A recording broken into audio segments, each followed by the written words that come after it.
Hi folks, this is Don Meisner with the North Country Fishing Report. One of the things that I've never talked about because we don't do it as much in this area as some of the other areas downstate, and that's really trout fishing. But I talked to you in another report about the New York State Trout Stocking program and how you can know when the fish are going to be stocked in the water around us. And if you can be there when they stock those fish, the fishing can be incredible. Because here's what happens.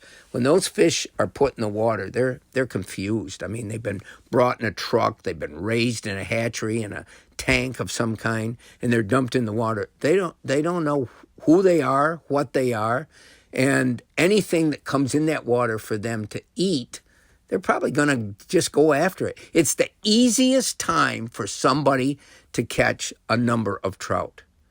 But what happens after all the crowds hit that area of water and they fish for these fish?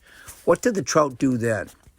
It doesn't take them very long to start learning about the environment that they've been dumped in. They learn where to hide, where to find places where they can find natural food, because there's no longer going to be pellets brought in there.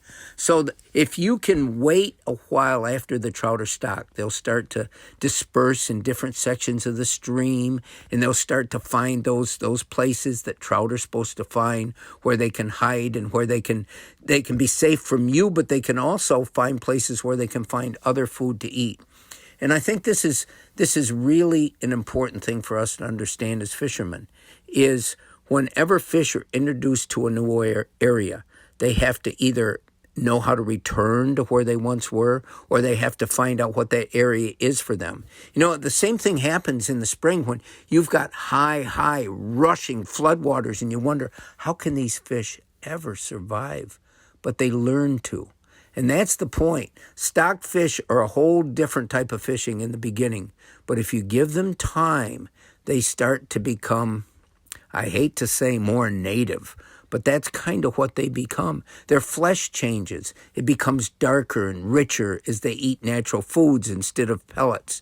And, it's still a mystery. It's still wonderful, and that's what makes fishing so special. But I find it fascinating how quickly these fish can adapt to their new environment. Until next time, folks, this is Don Meisner with a North Country Fishing Report.